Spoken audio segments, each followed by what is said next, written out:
Hello दोस्तों, कैसे हैं आप सब। एक बार आपका फिर स्वागत है आपके अपने चैनल डिफेंस सीरीज़ में। दोस्तों, दरअसल हम आज एक बहुत इंपॉर्टेंट टॉपिक डिस्कस करने जा रहे हैं। दरअसल हम डिस्कस करने जा रहे हैं कि भारत के लिए म्यांमार के साथ दोस्ती क्यों बेहद ज़रूरी है।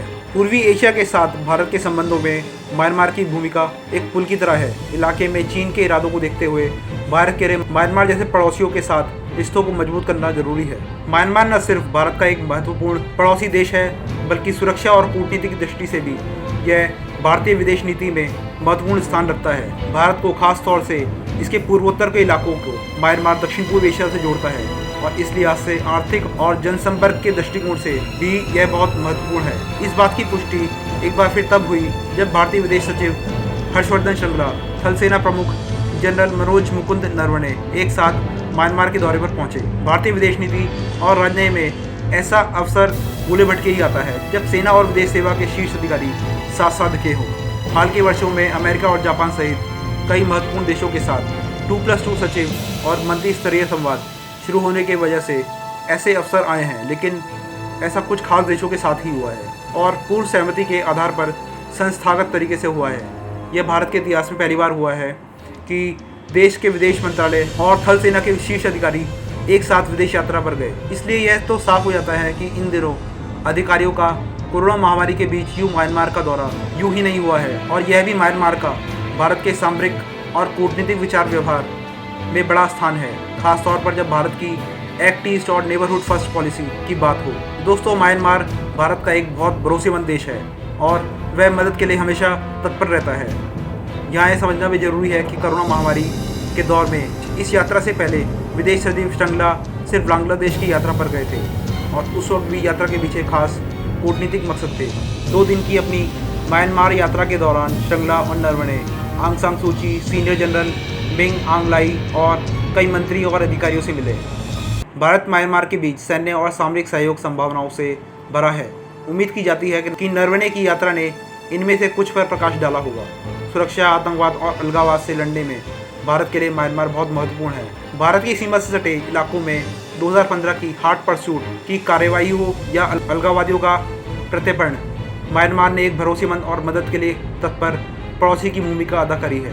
इसकी एक और झलक मई 2020 में तब देखने को मिली जब म्यांमार के अधिकारियों ने 22 उत्तर पूर्व अलगाववादियों को भारत को प्रत्यर्पित किया था। पूर्वोत्तर के कुछ अलगाववादी गुटों के चीन से संबंधों और भारत चीन सीमा विवाद के बीच भी नरवणे का जाना महत्वपूर्ण हो जाता है। दोस्तों, जैसा कि आपको मालूम है कि भारत म्यांमार में अरबों डॉलर की पेट्रोलियम रिफाइनरी एस्टेब्लिश करने वाला है। NSCN के साथ शांति समझौतों में हो रही देरी, अन्य नागा अलगाववाद धड़ों और उल्फा की गतिविधियों के मद्देनजर भी यह यात्रा महत्वपूर्ण है। हाल ही में NSCN ने भारत सरकार से कहा था कि वह बातचीत की जगह थाईलैंड के अलावा किसी और तीसरे देश में हो। चीन के म्यांमार में बढ़ते निवेश को लेकर भी भारत की चिंताएं बढ़ी हैं। खासतौर पर ऊर्जा के क्षेत्र में चीन ने काफ़ी निवेश किया है। भारत भी ऊर्जा के क्षेत्र में म्यांमार के साथ सहयोग का फ़ायदा उठाना चाहता है और शायद यही वजह है कि कभी म्यांमार की राजधानी और अभी भी व्यापार और वाणिज्य का केंद्र माने जाने वाले यंगून में भारत $6 अरब की एक पेट्रोलियम रिफाइनरी प्रोजेक्ट लगाना चाहता है। इस संदर्भ में भारतीय प्रतिनिधिमंडल ने अपनी मंशा म्यांमार सरकार के समक्ष रखी है। यदि यह प्रस्ताव पर सहमति बनती है तो इंडियन ऑयल कॉरपोरेशन भारत की तरफ से इसमें हिस्सेदार होगा। इंडियन ऑयल कॉरपोरेशन के अलावा GIL और ONGC भी म्यांमार के ऊर्जा सेक्टर में सक्रिय हैं। दोस्तों, भारत और म्यांमार में अभी भी अधिसंख्यक जनसंख्या कृषि पर निर्भर है और गरीब तबके से है, लिहाजा कृषि सहयोग दोनों देशों के बीच अहम स्थान रखता है। इस सहयोग में चाहे वह म्यांमार से 1.5 लाख टन बीन्स और दलहन आयात करने की सहमति हो या मिजोरम और चिन प्रांत, जो कि म्यांमार का है, की सीमा के पास बयायू सरसी चौक में बॉर्डर हॉट लगाने के लिए $20 लाख का अनुदान, भारत ने पारस्परिक सहयोग को बढ़ावा देने की कोशिश की है। म्यांमार भारत को सबसे ज़्यादा बीन्स और दलहन निर्यात करने वाले देशों में से है। म्यांमार के साथ कनेक्टिविटी बढ़ाने में मणिपुर को हमेशा से खास दर्जा मिला है। प्रधानमंत्री मोदी की एक्ट ईस्ट पॉलिसी में मिजोरम का भी बड़ा स्थान है। मणिपुर के मुरो की तरह मिजोरम में जोखावथार लैंड कस्टम स्टेशन की स्थापना और अब बॉर्डर हॉट इसी का परिचायक है। बरसों के इंतजार के बाद सितवे पोर्ट के मार्च 2021 तक तैयार हो जाने की संभावना है। अगर ऐसा होता है तो यह बहुत बड़ा कदम होगा। सितवे पोर्ट भारत के म्यांमार और दक्षिण पूर्व एशिया के अन्य देशों से भारत के आर्थिक व्यापारिक सहयोग को बढ़ाने में मददगार होगा। हालांकि सितवे रखाइन प्रदेश में है, जहां रोहिंग्या अल्पसंख्यकों की काफ़ी संख्या है। इसके अलावा भारत ने म्यांमार को रेमडेसिविर के 3000 वायरल भी उपलब्ध कराने का वादा किया है।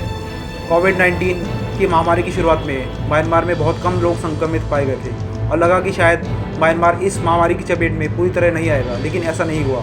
हाल ही के दिनों में म्यांमार में भी संक्रमण के मामले तेज़ी से बढ़े हैं। म्यांमार में 8 नवंबर को चुनाव भी होने हैं। वैसे तो औपचारिक स्तर पर कोई विशेष बात नहीं हुई, लेकिन भारत में इस बात की दिलचस्पी कम नहीं कि चुनाव के परिणाम क्या होंगे। म्यांमार भारत की नेबरहुड फर्स्ट और एक्ट ईस्ट पॉलिसी दोनों का एक अहम हिस्सा है। यह दुर्भाग्य की बात है कि इन तमाम बातों और आर्थिक, सांस्कृतिक, सामाजिक समानताओं के बावजूद म्यांमार अभी भी भारत के लिए उतना महत्वपूर्ण स्थान नहीं रखता जितना उसे रखना चाहिए। म्यांमार और उसके जैसे पड़ोसी देशों पर ध्यान देना और उनसे पारस्परिक सहयोग के रास्ते निकालना भारत की मजबूरी नहीं, जिम्मेदारी है। जब तक देश के नीति निर्धारक इस बात पर ध्यान नहीं देंगे, भारत अपने पड़ोसियों का विश्वासपात्र सहयोगी नहीं बन पाएगा। दोस्तों, मैं आशा करता हूँ कि आपको ये वीडियो पसंद आई होगी। Please like, subscribe and share. जय हिंद, जय भारत।